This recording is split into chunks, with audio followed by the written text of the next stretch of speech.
Hello दोस्तों। आज हम डिस्कस करने वाले हैं MFI इंडिकेटर के बारे में। यह एक बहुत ही अच्छा इंडिकेटर है जो आपको अच्छा खासा प्रॉफिट दे सकता है इंट्राडे में भी और स्विंग ट्रेडिंग में भी। इस इंडिकेटर का इस्तेमाल आपको ज़रूर करना चाहिए क्योंकि इससे आपको बहुत सारी किसी भी स्टॉक के बारे में बहुत सारी चीज़ों का पता लगते हैं। इससे पहले हम जानते हैं कि इसकी फुल फॉर्म क्या होती है। इसे कहते हैं मनी फ्लो इंडेक्स। और अगर इसकी बात करें ये हमें किस चीज़ के बारे में बताता है, ये हमें किसी भी स्टॉक के प्राइस, वॉल्यूम और स्ट्रेंथ के बारे में बताता है।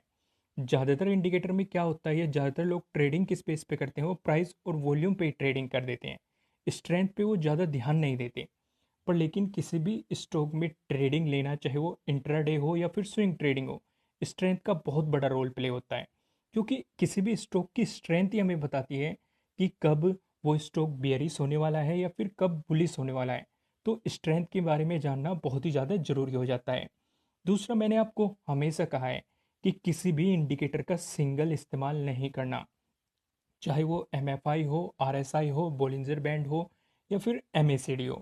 हमेशा दो इंडिकेटर का इस्तेमाल करना है। इसके साथ किस इंडिकेटर का इस्तेमाल करना है वो मैं आपको आगे बताऊंगा। इसके साथ भी हमें दूसरे इंडिकेटर का इस्तेमाल करना है। इससे पहले मैं आपको अच्छा खासा प्रॉफिट बनाने के लिए तीन इंडिकेटर का इस्तेमाल करना बताया था। वो सबसे बेस्ट स्ट्रेटेजी है, उसका लिंक आपको नीचे डिस्क्रिप्शन में मिल जाएगा। नीचे अगर आप डिस्क्रिप्शन में जाएंगे वहाँ पे बताएंगे, मिल जाएगा। उसमें बताया था मैंने MACD के बारे में और RSI के बारे में और बोलिंजर बैंड के बारे में। ये तीनों कब बाई और सेल सिग्नल देते हैं, तो उस वीडियो को आप नीचे डिस्क्रिप्शन में जाकर देख सकते हैं। इसके साथ भी हम एक और इंडिकेटर का इस्तेमाल करेंगे। जिस इंडिकेटर का इस्तेमाल करेंगे वो मैं आपको आगे बता दूंगा कि किस तरीके से वो दोनों बाई सेल सिग्नल देंगे तब हमें बाई करना है, जब सेल सिग्नल देंगे सेल करना है। एक ही इंडिकेटर का इस्तेमाल क्यों नहीं करना चाहिए? क्योंकि एक इंडिकेटर आपको 60% या 50% तक ही सिग्नल दे सकता है, पर लेकिन दूसरा इंडिकेटर आपको बता देगा कि इसका सिग्नल सही है कि नहीं। तो वो सारी चीज़ें हम आपको आगे डिस्कस करेंगे। फिलहाल इसके सेटअप के बारे में समझ लेते हैं। ये सेटअप आपको डिफ़ॉल्ट मिलता है। मैं जीरोधा का इस्तेमाल कर रहा हूँ। अगर आपने अभी तक अपना शेयर मार्केट में अकाउंट ओपन नहीं किया है तो नीचे डिस्क्रिप्शन में जीरोधा का लिंक दिया गया है, वहाँ से जाके आप अकाउंट ज्वाइन कर सकते हैं। 5 से 10 मिनट के अंदर आपका अकाउंट ओपन हो जाएगा। अ, वैसे किसी भी ट्रेडर के लिए 2 से 3 अकाउंट होने चाहिए, तो आप बाकी में भी अपने अकाउंट ओपन कर सकते हैं। फिलहाल सेटिंग समझते हैं। जीरोधा में आपको ये डिफ़ॉल्ट सेटिंग मिलती है। पीरियड आपको 14 रखना है और ओवरबोट आपको 80 रखना है, ओवरसोल्ड आपको 20 रखना है। ये आपको डिफ़ॉल्ट सेटिंग मिल जाती है। यहाँ से आप इनका कलर भी चेंज कर सकते हैं, पर लेकिन आपको कुछ भी चेंज करने की ज़रूरत नहीं है। यहाँ पे आपको वन डे सेलेक्ट करना है। मैं आपको आगे जब इंडिकेटर का इस्तेमाल करूँगा, ग्राफ बताऊँगा, तब बता दूँगा। अभी ये 1 मिनट सेलेक्ट है, पर लेकिन आपको वन डे करना है। ये 1 मिनट इसलिए है क्योंकि जब इंट्राडे करते हैं तो थोड़ी सी एक्यूरेसी देखने के लिए कि किस तरीके से पूरी एक्यूरेसी है, तो ज़्यादातर ट्रेडर 1 मिनट का इस्तेमाल कर लेते हैं। मैं भी 1 मिनट पे चेक क्रॉस चेक कर लेता हूँ, 5 मिनट पे कर लेता हूँ, 15 पे कर लेता हूँ, फिर 30 पे कर लेता हूँ।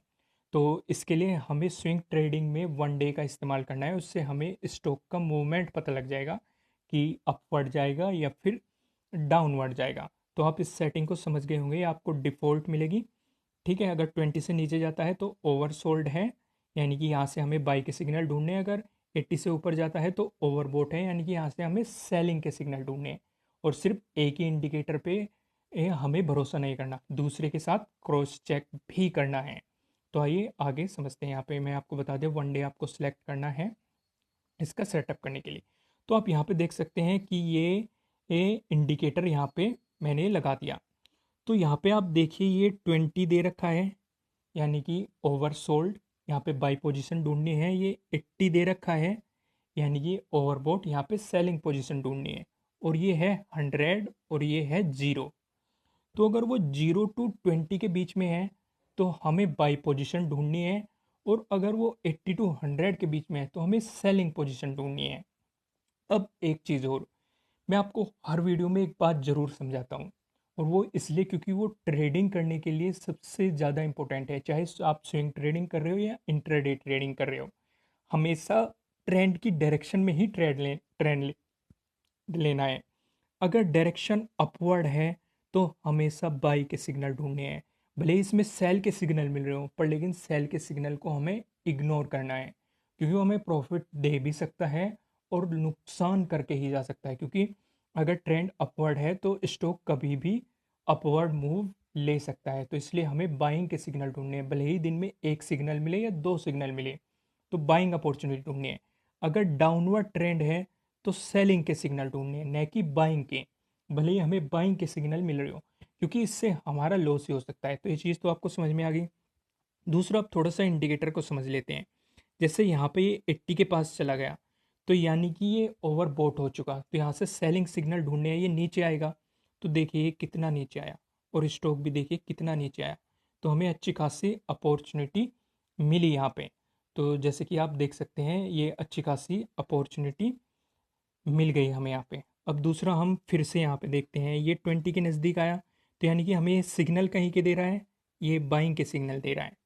और यहाँ से पे अगर हम बाई करते तो देखो कितनी अच्छे खासे अपॉर्चुनिटी मिलती है, हम अच्छा खासा प्रॉफिट, क्योंकि ये ऊपर गया। फिर इससे आगे हमें सेलिंग का सिग्नल देखना है। पर लेकिन यहाँ से आपको बहुत ही आसान लग रहा होगा कि बाई कर दिया, सेल कर दिया और अच्छा खासा प्रॉफिट। ऐसा प्रॉफिट आपका हो भी सकता है, नहीं भी हो सकता है।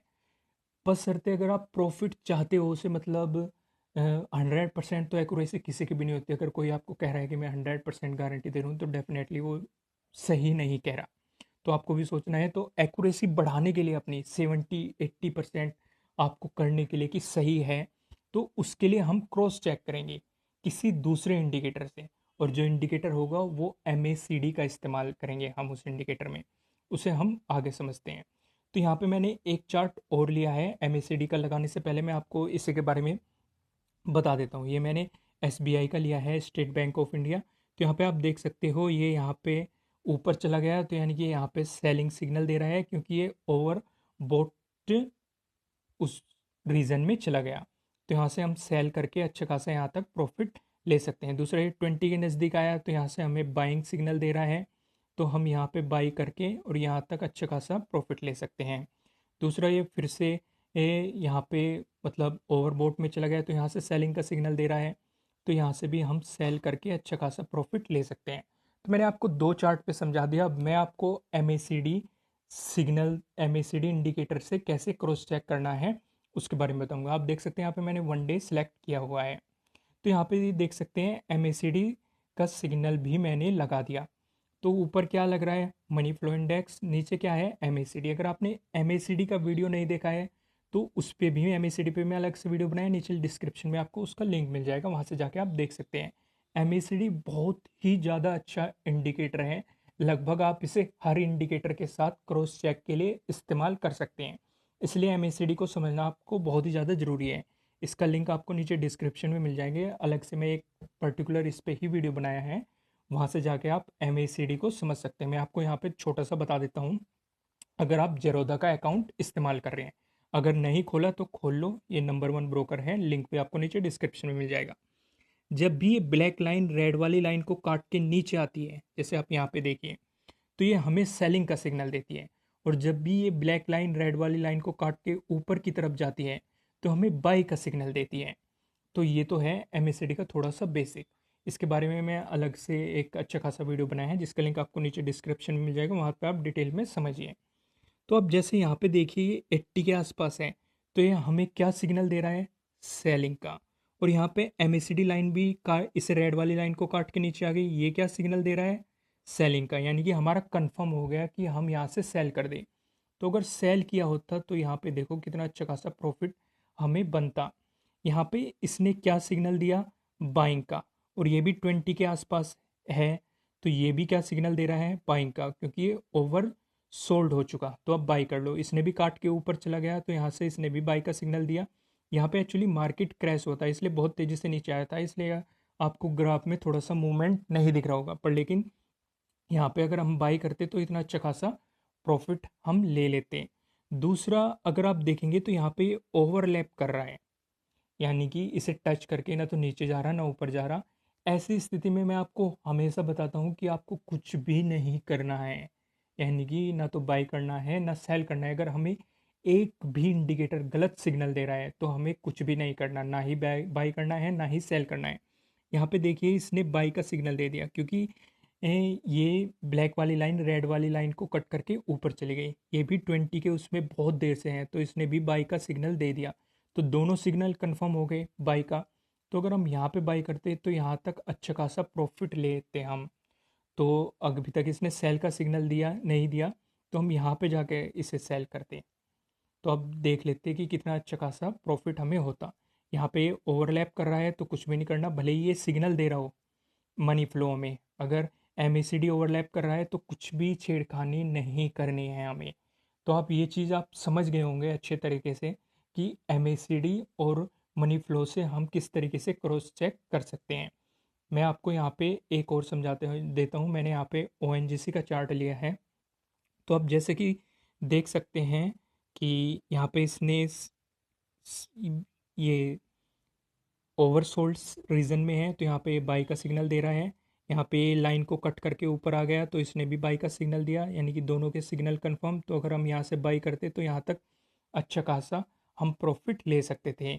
आगे थोड़ा सा ओवरलैप दिखा रहा है, नीचे कट के नहीं आया, इसने सेल का सिग्नल नहीं दिया। तो हम अगर सेल नहीं करते तो यहाँ तक हम अच्छा खासा प्रॉफिट लेते, क्योंकि ये कट करके नीचे ही नहीं आया, ये ऊपर ही ऊपर चलता जा रहा है उसे टच करके, तो हम यहाँ तक बने रहते। तो अब देख लेते कि कितना अच्छा खासा हमें प्रॉफिट होता। और उससे आगे थोड़ा सा ओवरलैप हो गया, तो इसलिए हमें छेड़खानी नहीं करनी। तो मेरा कहने का मतलब आपको सिर्फ इतना है, जब दोनों बाई के सिग्नल दे तो ही बाई करना है हमें। अगर दोनों सेल के सिग्नल दे तो हमें सेल करना है।